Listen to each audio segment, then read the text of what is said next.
Then I remembered John. John. Oh, yes, him. He had the good stuff, the very best. Perhaps I should go by his garden, even see him again. But there was no need to convince myself. I was already walking fast and with determination. I headed over there even before I actually remembered about John. There is a space between reality and fantasy, between light and dark, between rational and irrational. In this space, there are stories. This story is called Lotus. Bon appetit.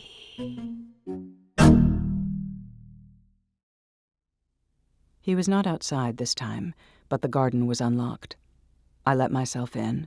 My body shook, waiting in wild anticipation. The craving inside me grew so rapidly, it felt like another entity lived there, another being separate from myself. Perhaps it was. How could I possibly degrade myself to such an extent, crave these plants so much that I could allow these awful things to happen to me?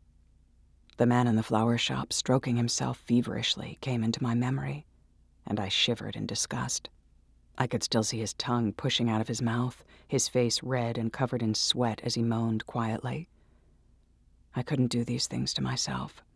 This had to be something else. Whatever was growing inside me, that craving that never let off. If only, I thought as I walked through the garden and touching flowers with my fingertips, if only I could somehow destroy that thing inside me. Suddenly I felt something hard squeeze my arm and I winced in pain. "What the hell are you doing here?" a voice demanded in half-whisper. It was John. He was pulling me close to the wall by the little shed. "I told you to come in the afternoon, didn't I? Do you realize my wife is still inside? She can't find you here." I didn't say anything and just stared back, smiling a little smile. He seemed to calm down. "You're a naughty little girl, aren't you?" He was starting to breathe heavy and his face turned pink. "Well, I will have to punish you for that." His hand went down my spine, carefully, barely there. I could feel its warmth down my back, yet only the tip of his finger stroked me. He put his mouth close to my ear and I could feel his breath, the sour smell filling my nostrils. "I will tie you down in this shed until she leaves, you little girl. I will." I didn't let him finish. I turned away sharply and faced him. "I want to take all these flowers." I motioned to the gorgeous flower bed beside us. "These two, and those over there." "For God's sakes, be quiet, you idiot. She'll hear you. Get closer to the wall." He tried to pull me in, but I moved out of his reach. "I don't think so. Let me have these flowers or I'll scream as loud as I can." The man's face turned from pink desire to blind rage. He stiffened all at once. "Listen, you dirty whore. How dare you? You came here yourself. I didn't drag you. Who do you think you are?" "I'm going to scream and your wife will hear. I will tell her you tried to rape me. I swear I will." "What do you want? Get back by the wall, you fool." But I was out of his reach. He could not touch me. We stared at each other for a few moments, and finally he seemed to calm down a little. "I want those flowers," I said calmly. "Give them to me, and you will never see me again." "Stupid whore. What do you need these for anyway?" "I just do." "Well, I can't just give them to you, okay? My wife tends to this garden. It's her hobby. She will notice them gone. No." "Then I will scream." I made a face as if I was getting ready, but he stopped me at once. "I'll give you the flowers and you never show your face here again. Got it? I don't know what your deal is, but you better leave and never come back." He stepped out onto the little path and headed for the back door, his pace fast as if running. "Take your flowers and leave. You have 2 minutes. If you're still out here, I'll call the police. You hear me? I'll call the police." Then he was gone. I headed towards the flower bed, ripping up the most delicious-looking flowers, all fresh and beautifully arranged in neat little rows. Then I ran to the bushes and ripped up everything that looked good, my arms shaking and my body buzzing, my hands raw from all the pulling. I was done and running down the little garden path, picturing John's wife coming out onto a path any moment now, screaming when she saw me, trying to stop me, and even worse, trying to take the flowers away from me. Only then did I realize how inappropriate this whole thing would look. I raced into the street and down the alley where I figured nobody would see me. I crouched down, spreading all the beautiful flowers in front of me neatly, studying them. Not bad at all. The many colors spread before me like a rug, and I could smell the different delicious smells mixing gently. I started separating them carefully, thinking of the order in which to eat them, my stomach buzzing gently in my body, the craving in me turning ravenous. Dahlias and freesias, peonies, and some other flower that looked like a ball of petals, something I've never seen before but was excited to try. Then I saw one more. Just a single stem. I didn't mean to grab it, but I must have accidentally picked it while rushing in the garden. It was a foxglove. Hard to miss, especially since I saw it earlier that day on my computer screen. I put the flower near my face, examining it up close now. Foxglove, also known as digitalis, a beautiful tall plant, easily recognizable by the large, long blooms with bell-shaped flowers. The flowers hang off it in neat rows, their colors bright and vivid, full of life. I put my finger on one of the petals, squeezing it. I wonder what that tastes like. But of course I couldn't eat it. I would die. I knew I had to stop my flower addiction, so at that moment it seemed like a great idea to keep it, as a morbid reminder of where I can end up if I don't take care of myself.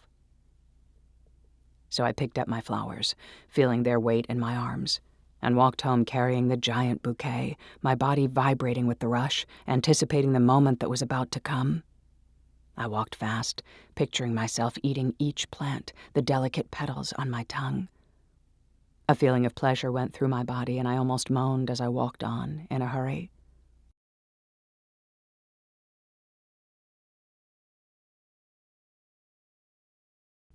Back in my apartment, I separated the foxglove stem from the rest and put it in water on my table. I sat there looking at it, admiring its beauty. I would never eat it, no matter how much I wanted to taste it. What a delicacy it was for me. I wanted to have it there, to be reminded of how lethal my addiction really was. Tomorrow, yes, tomorrow I would go to my doctor. I would tell her everything. Tomorrow I would take care of this ugly obsession, get my life back. Move on. But today I wanted to have one last evening of pure pleasure. The evening of forgetting myself and everything that life threw my way. The evening of falling into thin air and floating, not a worry on my mind.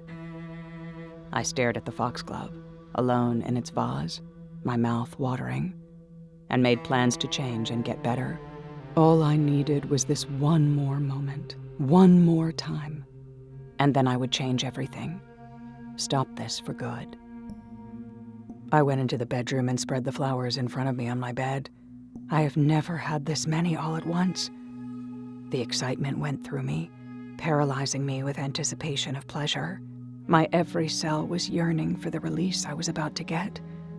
Oh, yes, I thought, that is what I need, what I always needed. I put the first flower to my lips and bit into its decadent petal, the excitement and the rush really getting unbearable now. I knew this feeling. I had it before. It was this very feeling I chased after again and again, day after day.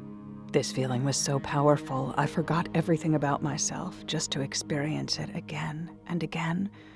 I could never grow tired of this feeling. Oh, how I wanted to lose myself in it forever. But I could not. Tomorrow. Yes, tomorrow. I was putting flowers into my mouth quickly, handfuls of petals, a colorful mix. Flowers, something that made so many people smile, enjoy their beauty. For me, it was a horrible torture, something I loved and hated simultaneously. Tomorrow. Tomorrow I would get well, but today I had to have the feeling. One last time, I needed to have it. I floated. I went up and up towards the sky, touching the clouds with my face, smiling as they caressed my skin. I could stay here forever. I really could. Then I thought of tomorrow and what I had to do, and a weight was on me. I was going down now, falling. My arm reached over and put another flower in my mouth, and my body would float up again. The weight having lifted, I was back to where I needed to be. Every flower had its own taste, so delightful and refreshing, such a combination of rich flavors. If only real life could taste this way, if only. But tomorrow. I was out for a while, because I was gone. I drifted into another world again. When I woke up, it was late morning, and I was no longer floating. In fact, my limbs were heavy, my breathing labored. It may as well be, since I was going to have to stop this obsession, although every fiber in my body screamed against it. But I had to. I tried to sit up, but it was hard with my limbs suddenly so very heavy. My heart jumped and labored on as if struggling. I fell back against my pillow, confused. Why did I feel so strange unexpectedly? I turned my head towards the table where the foxglove was, only to see it missing, the vase standing empty. A sudden shock went through my body. Could I have done it? No, I never would. Of course not. I turned my head, looking at the stems all around me, and there it was. The foxglove stem, laying within reach, the flowers gone. How did this happen? I was so desperate to keep floating, to keep the weight off of me, I must have accidentally eaten it. I stared at my ceiling, horrified, the crack I used to watch so intensely in my insomnia getting more prominent, growing. Only it wasn't actually growing. It was the darkness coming over me, swallowing me. I tried to sit up again, my arm searching for my phone in vain. It was not within reach, and I was getting weaker now. Then the convulsions came. My body curved and shuddered as if trying to tie itself into a knot, my head snapping back with force. No, it was all wrong. How could I eat that flower when I specifically meant to keep it from the rest and away from me? I did not want to die. Not now. How could I do it? But it was too late. The darkness was getting really bad now, the light slowly disappearing as if squeezed out of me. I looked back in desperation, my breathing getting really labored now. All I saw was a giant pot, the one Daniel gave me. Only recently there was a beautiful lotus plant in there, the flowers floating on water gently, calm and beautiful. It felt like another world altogether, another life, happening to another person and not me. Who was that woman who smiled at Daniel so sincerely? She, who loved his smile, wanted to kiss his face. The woman who had things she wanted to do, had a purpose in life, had passions and fears and hopes. I miss that woman. She was gone a long time ago, vanished in a garden with the most beautiful flowers surrounding her. I could see her now. She was smiling and content, holding a giant lotus flower to her body, her mind at peace. I closed my eyes. I was finally content too. Here I lie now, thinking back to what happened in my life in order to bring me here, remembering the look on his face as he handed me the beautiful flower in a giant pot, and all the great moments we would share together, but never would. And the darkness around me is getting thicker. And it will be any time now. Any time. Thank you for listening to Lotus, a Crawlspace Media production of a Pi-Rational story. Narrated by Gabra Zackman.